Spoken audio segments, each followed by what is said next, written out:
कभी कभी कुछ कहानियां हम नहीं चुनते, वो खुद हमें चुन लेती हैं। और आज जो किस्सा तुम सुनने वाले हो वो भी ऐसा ही है। यह कहानी किसी किताब की नहीं, किसी अफवाह की नहीं, ये उस हाईवे की है जो अभी भी जिंदा है। और अगर तुमने इसे ध्यान से सुना तो शायद यह तुम्हें भी पुकारे।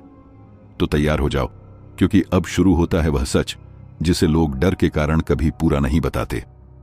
विजय कुमार एक पुराना ट्रक ड्राइवर था। उम्र 50 के पार, आंखों में थकान और चेहरे पर मीलों का इतिहास। उस रात वह भोपाल से इंदौर निकल रहा था। ट्रक के पीछे लकड़ी के 3 बड़े बक्से थे और उनमें से एक में हल्की सी खटखटाहट सुनाई दे रही थी। विजय को लगा कोई पार्ट ढीला होगा। उसने ज्यादा ध्यान नहीं दिया। हाईवे 96 पर हवा अजीब थी। चांदनी थी, लेकिन उसमें एक ठंडक थी जो हड्डियों की नसों तक उतर जाए। विजय ने रेडियो ऑन किया, बस स्टैटिक। उसने सोचा एरिया खराब है, पर पीछे के बक्से से फिर वही आवाज, खट खट खट, जैसे कोई अंदर से धीरे धीरे दरवाजा बजा रहा हो।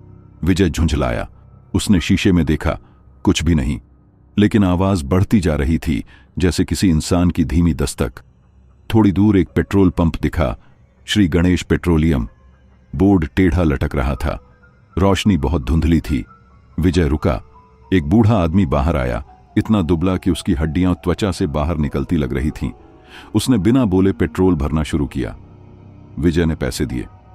बूढ़े का हाथ ठंडा नहीं, बर्फ जैसा था।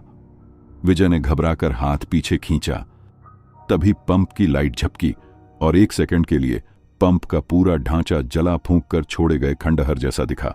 टूटी खिड़कियां, जंग लगे पिल्लर, चारों ओर राख। पलक झपकते ही सब सामान्य। विजय डरा, जल्दी ट्रक स्टार्ट किया और आगे बढ़ गया। कुछ किलोमीटर बाद माया ढाबा मिला। अंदर 3 लोग थे।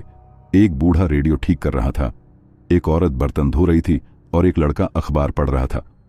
विजय बैठा, चाय मंगाई। रेडियो में अचानक आवाज आई, आखिरी ट्रक जो हाईवे 96 से गुजरा था वह 1987 में पलट गया था। विजय की रीढ़ में सिहरन दौड़ गई। लड़का बोला, यह हाईवे अजीब नहीं लगता आपको?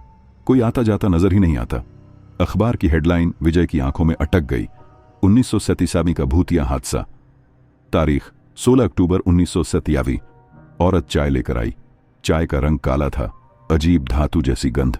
विजय ने एक घूंट लिया, स्वाद जले हुए लोहे जैसा।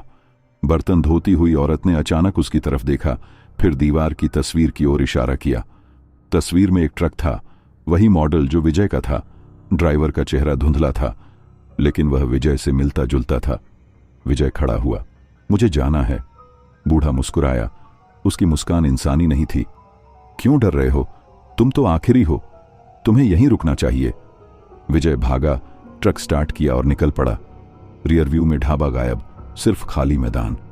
अब खटखटाहट और तेज खट खट खट, जैसे कोई बक्से को बाहर से नहीं, अंदर से तोड़ने की कोशिश कर रहा हो। वह पलटा। बक्सा हिल रहा था, धीरे धीरे, जैसे कोई लंबे समय से सोई चीज अब जाग रही हो। उसी क्षण विजय के दिमाग में एक अजीब सा एहसास उभरा। 1987 में जो ट्रक पलटा था उसका ड्राइवर विजय सिंह था, और उसके ट्रक का मॉडल वही था जो यह था। वही कंपनी, वही नंबर सीरीज, वही आवाज, वही बनावट। विजय कुमार ने स्टीयरिंग पकड़ा। उसके हाथ कांप रहे थे। उसे लगा वह खुद को पहचान नहीं पा रहा। हाईवे 96 एक सड़क नहीं था, वह एक लूप था, एक जिंदा भूखा लूप जो हर नए ड्राइवर को पकड़कर उसकी पहचान चूस लेता था। उसे पिछले मर चुके ड्राइवर का रूप दे देता था, उसकी यादों को मिटा देता था। बक्सा अब पूरा जोर से हिल रहा था। विजय को समझ आ चुका था, वह बक्सा कोई कार्गो नहीं था, वह ताबूत था, उसका अपना ताबूत। और हाईवे उसे उसी में सुलाने वाला था, हमेशा के लिए। अगले पेट्रोल पंप पर एक नया ड्राइवर रुकेगा। बूढ़ा वही ठंडी मुस्कान देकर पैसे लेगा। ढाबे में वही आवाजें स्टैटिक में दबकर बोलेंगी। अखबार पर वही तारीख छपी होगी, क्योंकि हाईवे को नए यात्री चाहिए और वह कभी खाली नहीं रहता।